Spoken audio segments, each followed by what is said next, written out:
Nous voici face à un détail provenant d'un vitrail qui nous propose une nativité.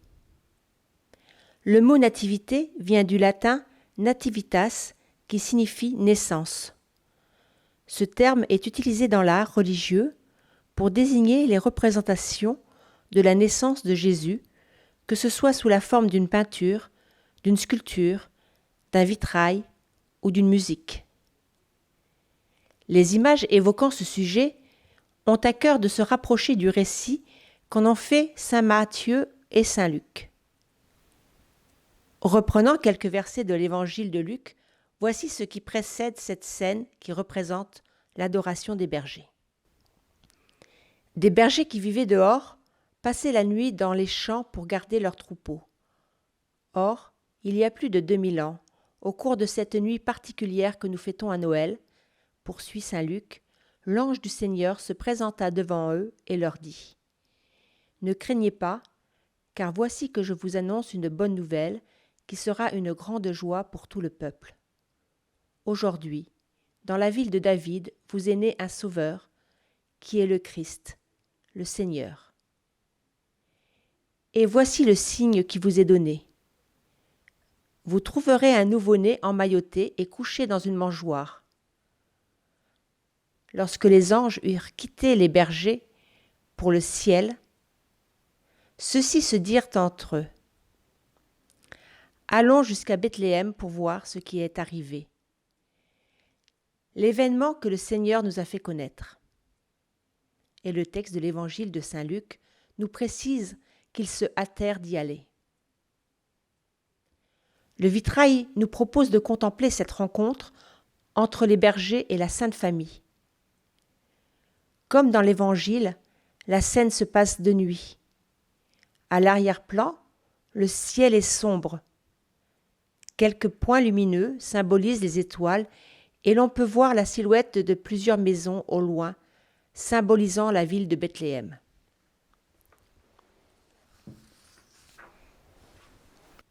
Les 7 personnages représentés dans ce vitrail sont à l'abri sous un toit que l'on devine au-dessus d'eux, grâce aux poutres de bois que l'on peut voir au second plan.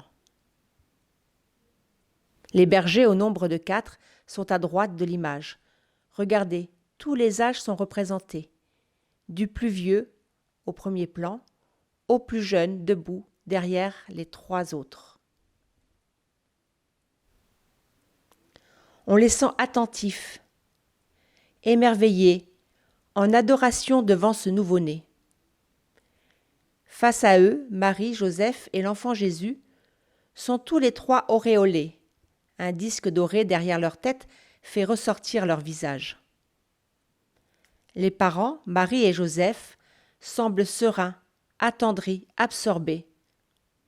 On sent qu'ils veillent sur l'enfant et ne semblent pas gênés ou perturbés par la présence de ces hommes simples qui se prosternent devant eux. Tous les yeux sont tournés vers le nouveau-né, y compris ceux du bœuf, de l'âne et de l'agneau. L'enfant éveillé, les bras levés vers le ciel, repose sur les genoux de sa mère, recouvert d'un manteau d'un bleu profond. Elle est assise très bas, quasiment à même le sol. Le Christ, en s'incarnant, descend au milieu de nous pour rejoindre chacun, y compris les plus humbles, les plus petits, les plus pauvres et les plus pécheurs.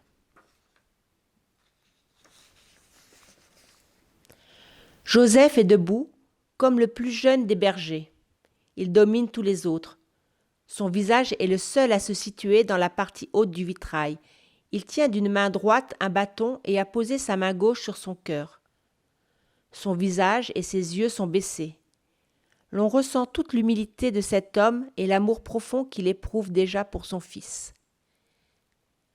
Il émane de cette scène une grande douceur, une joie profonde, une grande paix. Dans un geste suspendu, Marie écarte un pan du linge qui recouvrait son enfant. Dans cette nuit sans lune, une lumière irradie tout le monde.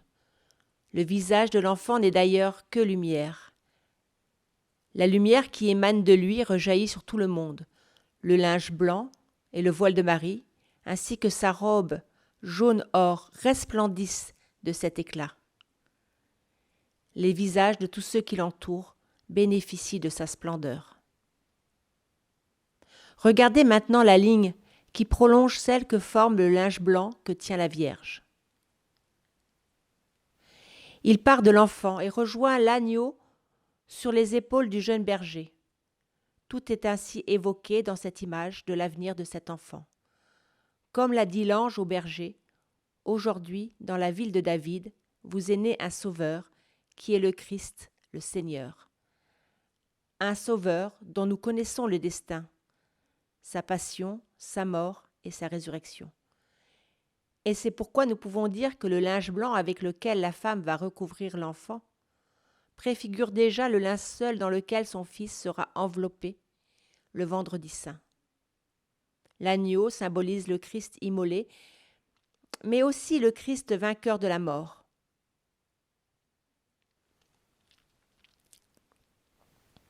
Mais nous n'en sommes pas encore là. Pour l'instant, avec Isaïe, nous pouvons nous réjouir. Le peuple qui marchait dans les ténèbres a vu se lever une grande lumière, et sur les habitants du pays de l'ombre, une lumière a resplendi. Oui, un fils nous est né, un fils nous a été donné. Et cette lumière qui resplendit, c'est Jésus, le Fils de Dieu, qui s'incarne au milieu de nous pour vivre notre condition humaine, comme nous le rappelle saint Paul. En effet, ce que nous proclamons, ce n'est pas nous-mêmes, c'est ceci. Jésus-Christ est le Seigneur, et nous sommes vos serviteurs à cause de Jésus. Car Dieu qui a dit « Du milieu des ténèbres brillera la lumière », a lui-même brillé dans nos cœurs pour faire resplendir la connaissance de sa gloire qui rayonne sur le visage du Christ. Alors nous, chrétiens, qui avons revêtu le Christ, symbolisé par le vêtement blanc que nous avons reçu le jour de notre baptême, en cette période de Noël, nous avons aussi à rayonner et à nous réjouir. En effet, le message de Noël est celui-ci. Dieu le Fils, le Verbe, la parole de Dieu, s'est fait homme pour nous faire connaître son Père, qui n'est qu'amour envers chacun d'entre nous.